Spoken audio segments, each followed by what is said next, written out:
Ronald Hooghart heeft zijn deel van het verhaal hoe het in elkaar zit rond de strubbelingen binnen de CLO kenbaar gemaakt op een persconferentie.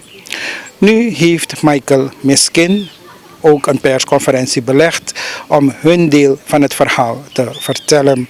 TBN Prime Alert was er ook uitgenodigd en wij legden voor u het volgende verslag vast. Dit conflict is niet nu, want als je een meningsverschil hebt met je vrouw, stap je niet morgen naar de rechter.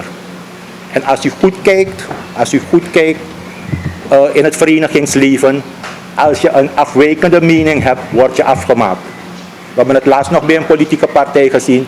En zelfs bij de CLO, als acht bestuursleden het niet eens zijn met de voorzitter, probeert de voorzitter de 8 bestuursleden af te maken. Toch? Dus ik wil beginnen bij het eerste punt. De heer Hooghart heeft aangegeven dat ik geen secretaris-generaal ben. Ik heb hier 4 akkoorden in mijn hand. 4 overeenkomsten die getekend zijn met de regering. En op deze pagina gaat u mijn naam en mijn handtekening zien. Op de andere zult u alleen maar de handtekening van meneer Hooghart en de minister zien, maar u zult mijn naam ook zien. Er zijn wel exemplaren die met alle handtekeningen, maar goed, daar heb ik de hand nog niet op kunnen leggen. U kunt de akkoorden straks ook bekijken. Dat is met betrekking tot de kwestie dus van secretaris-generaal. We gaan inhoudelijk in op deze akkoorden. Dit akkoord is tot stand gekomen in 2018. Meneer Hooghart was voor gezondheidszorg naar Colombia. En het collectief, toen nog niet onder de naam collectief, heeft onderhandeld met de regering. En uit de onderhandeling met de regering, 6 maanden lang, in maart 2019 is dit akkoord overeengekomen met het onderhandelingsorgaan van de overheid. Heeft u meneer Hooghart ooit een persconferentie zien of horen beleggen of een ledenraadsvergadering om dit akkoord te behandelen? Nee, dat doet hij niet. Ik heb een jaar achter hem aan moeten zitten om dit akkoord getekend te krijgen. Dat krijgt u een beeld van hoe jij moet functioneren binnen de organisatie. Een jaar lang heb ik achter hem aan moeten zitten om dit akkoord getekend te krijgen. Dit akkoord is op 31 maart dit jaar ondertekend. U gaat wel 27 maart hier zien, maar 27 maart geeft de datum aan toen het onderhandelingsorgaan van Binnenlandse Zaken met mij dit heeft afgemaakt. Dit akkoord is belangrijk voor de landsdienaren, omdat in dit akkoord staat welke TWK's de landsdienaren nog moeten krijgen. De landsdienaren moeten nog krijgen vakantiegeld, onder andere vakantiegeld over 2017 en 2018. En nog meerdere TWK's. Dat is allemaal in dit akkoord. In het volgende akkoord, dus dit is een principeakkoord. We hebben een akkoord ook ondertekend, waarbij we dit principeakkoord hebben verheven tot akkoord. Je moet het verheffen naar akkoord. Dat is dus een van die 3. En deze 3 zijn op 11 juni ondertekend. Het tweede akkoord is een belastingakkoord. In het belastingakkoord staat geschreven dat de heffingskorting wordt gecontinueerd voor dit jaar. En dat er volgend jaar dus onderhandeld wordt over het veranderen van de schijven. En wanneer de BTW ingaat per 1 januari 2022 moet de loonbelasting weg zijn. We hebben hierover al bij de minister van Financiën gesproken. Die zegt van ja, ik weet niet of we die loonbelasting helemaal weg moeten halen. Maar het standpunt van niet alleen de CLO, maar van de totale vakbeweging, dus RAVACSUUR, is dat het weg moet. En dan hebben we het akkoord wat we hebben ondertekend over de loonsverhoging. Namelijk de 50% loonsverhoging. Daar hebben wij afgesproken dat de TWK die betaald werd tot en met eind juni, dat die gecontinueerd wordt over de maanden juli, augustus en september. Maar zoals u weet heeft de regering dat aangehouden. En in de maanden juli en augustus zei de regering steeds van ja, we hebben niet, we kunnen niet. Tot wij op 9 augustus met de president een gesprek hebben gehad. En de president toen heeft aangegeven van goed, hij wil er naar kijken. En op 12 september heeft de president mij gebeld. En de president heeft aan mij gezegd van luister Miskin, we gaan de ambtenaren tegemoet komen.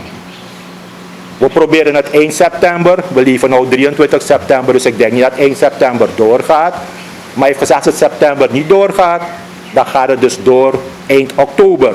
Dus ik moet nog van de president vernemen, want ik heb andere berichten in de media gezien. Maar laat me het hier goed zeggen. Wij moeten nog van de president vernemen in deze dagen wat de president precies aan de ambtenaren gaat geven. Maar natuurlijk moet het in het licht zijn van het akkoord wat is gesloten. Begrijpt u? Dus dat zijn de akkoorden die zijn gesloten met de regering. We hebben het volgende punt. Er zijn zaken gezegd over de voordrachten met betrekking tot het Staatsziekenfonds en de Sociaal-Economische Raad. Als wij geen voordrachten hadden gedaan, en ik moet u zeggen van, alle brieven die van ons uitgaan, worden niet door ons geschreven. Ze worden door advocaten geschreven. Dus de advocaat zegt van, CLO mag geen voordracht doen. Dus het collectief van lidbonden van de CLO heeft een voordracht gedaan. En waarom hebben we de voordracht gedaan? Omdat meneer Hoogaard doet alsof er niets aan de hand daar is en hij doet ook een voordracht. En als wij geen voordracht hadden gedaan, dan zou zijn voordracht doorgaan. U kan zich nog herinneren dat de president de totale top van de vakbeweging heeft geroepen vanwege vele voordrachten die zijn gedaan. En dat de voordrachten tot op dit moment van de CLO nog niet ingevuld zijn. Vandaar dat wij die voordracht hebben gedaan om te voorkomen dat de voordrachten die meneer Hoogaard heeft gedaan, dat die gehonoreerd zouden worden. Dat is een strategie. Oké. Dan hebben we de kwestie van, even kijken, dit hebben we al gehad, dit hebben we gehad. De kwestie van het wensenpakket. Het wensenpakket van de CLO, dat is dus in, die hebben we hier, je kunt ook later foto's van maken. Kijken. Het wensenpakket van de CLO, dat is in 2016 ingediend. Meneer Hoogaard zegt dat ik in het georganiseerd overleg wil gaan zitten, want ik heb 20 jaar daar gezeten. Sinds ik minister ben geweest heb ik niet meer daar gezeten. Het georganiseerd overleg is een adviescommissie van de minister van Binnenlandse Zaken. Ik ga niet het hele wensenpakket met u behandelen, maar ik ga één item eruit lichten. Wanneer het georganiseerd overleg zit, moet je adviezen aan de minister van Binnenlandse Zaken geven over toelagen van ambtenaren. Ik moet u zeggen dat de toelagen, en dan praten we dus over algemene toelagen zoals kledingtoelagen, vervoerstoelagen, huishuurtoelagen, detacheringstoelagen, kasttoelagen, die zijn voor het laatst in 2012 aangepast. 8 jaar lang niet aangepast. Maar meneer Hoogaard zit in die commissie. En als klap op de vuurpijl heeft hij ook nog ruzie met de voorzitter van die commissie. Dus hij gaat niet naar die vergadering.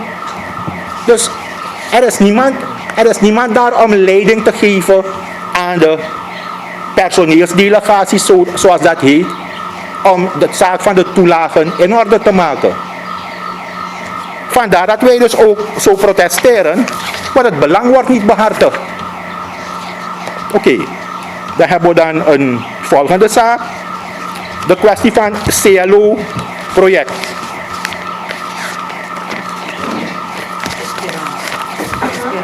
Nee, een CLO-project. Ik denk dat jullie dit bericht gisteren in Times hebben gelezen. Toch? Dat dus mensen dat onzekerheid op het CLO-project leven. Dat de mensen het perceel niet op hun naam kunnen krijgen. Dat is weer een schande voor de CLO. Want hier zou eigenlijk meneer Hoogaard moeten staan. Maar er staat hier geschreven CLO. CLO zal voor de rechter gesleept worden. En als meneer Hoogaard zegt van ja, maar ik heb geen belangstelling om naar het project te gaan. Het begint bij de uitvoering van het project. Wat is je gedachtegang? Wat is je visie? Ik heb meneer Hoogaard gezegd van luister, dit soort projecten moet je uitbesteden aan mensen die er verstand van hebben. Hij vindt dat hij het alleen wil doen.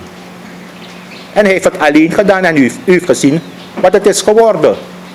De eerste fout die meneer Hoogaard heeft gemaakt, dat was in 2015 toen ik nog minister was. Hij kwam bij mij op kantoor. Je gaat samen met een partner huizen bouwen op 8 hectare. En gaandeweg, wanneer je geld van CLO hebt geïnvesteerd in het terrein van 8 hectare op Santo Boma, zijstraat van de nieuw weer gevonden weg, Esperanceweg, dan blijkt dat het terrein niet van je partner is. En dan moet je plotseling 450.000 euro betalen voor het terrein. En toen was er ruzie ontstaan in het bestuur hierover. Meneer Swami Persat zit hier, mevrouw Telting is al overleden. Zij wilde niet gaan tekenen. We hebben geprobeerd alle zaken in huis te houden. Daarom zeggen we van, als meneer Hoogaard bedankt, dan is er geen reden meer om de vuile was buiten te zetten, of verder buiten te zetten, want er staat behoorlijke vuile was buiten. Maar de zaken komen er, wij kunnen die vuile was ook niet tegenhouden. Kijkt u maar wat in de krant staat. Dus de mensen zijn geweest naar de politie, ze hebben meneer Hoogaard naar de politie gebracht. En er komt ook een rechtszaak tegen CLO. Dat is alleen maar schande voor ons. En daarom hebben wij gezegd dat dus de leiding, de uiterste leiding van CLO, meneer Hoogaard, niet meer representatief is voor de organisatie. De rechtspositionele zaken die zich afspelen op dit moment binnen de ambtenarij, u weet dat mensen thuis worden gezet en zo, willen wij een bijdrage leveren aan bekendmaking van dit document. Dit document is op 5 augustus 2010 door Binnenlandse Zaken uitgegeven, de voormalige minister van Binnenlandse Zaken, Maurits Hassan Khan. En die minister heeft toen aangegeven dat wanneer mensen op arbeidsovereenkomst in dienst zijn genomen, dat ze binnen 6 maanden van een vaste aanstelling moeten worden voorzien. Niet na 6 maanden of op 6 maanden, binnen 6 maanden. Dus voordat 6 maanden voorbij zijn. U kunt ook straks foto's maken van deze instructie. Ik hoop dat de regering deze instructie wil toepassen bij de vele mensen die nou in onzekerheid leven. Het zal niet alles dekken, maar ik weet zeker dat dit een deel zeker dekt als men deze instructie wil uitvoeren van Binnenlandse Zaken. En dan hebben we nog als laatste punt.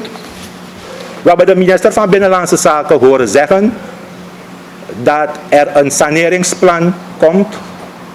Wil ambtenaren eerder vervroegd pensioen sturen? Dat kan, als de ambtenaren dat zelf willen, is dat mogelijk. Maar men heeft steeds ideeën. En ik hoor die ideeën niet alleen bij de minister, je hoort ze ook bij verschillende maatschappelijke groepen hoor je dat. Dat men de mensen naar de private sector wil brengen. En ik wil waarschuwen, als je mensen naar de private sector brengt, dan moet je zorgen voor een level playing field. Dat wil zeggen, de salariering zal geen probleem vormen, maar we praten over de gezondheidszorgregeling en vooral de pensioenregeling. Zoals u zelf ziet, in elke regeerperiode, maakt niet uit welke regering, stijgt de koers. En als de koers stijgt, nemen de pensioenen in waarde af. U zult de verhalen zelfs horen, toch, van mensen die 6 SRD en 5 SRD en 3 SRD aan pensioen hebben, omdat de pensioenen zijn ontwaard. Dus wil je mensen overbrengen van de overheid naar de private sector, dan moet je ervoor zorg dragen dat bijvoorbeeld het Algemeen Pensioenfonds, als de mensen daar aangesloten zijn, dat de pensioenen daar ook geïndexeerd worden, dat de pensioenen ook bij tijd en wijle aangepast worden zoals de pensioenen bij het pensioenfonds Suriname, bij het overheidspensioen. Toch? Daar zijn er ambtenaren met 34 parastatalen.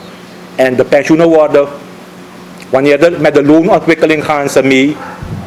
En die pensioenen worden aangepast. Dan alleen kan je mensen brengen van de overheid met een gerust hart naar de private sector. Anders ga je die mensen arm maken op hun oude dag.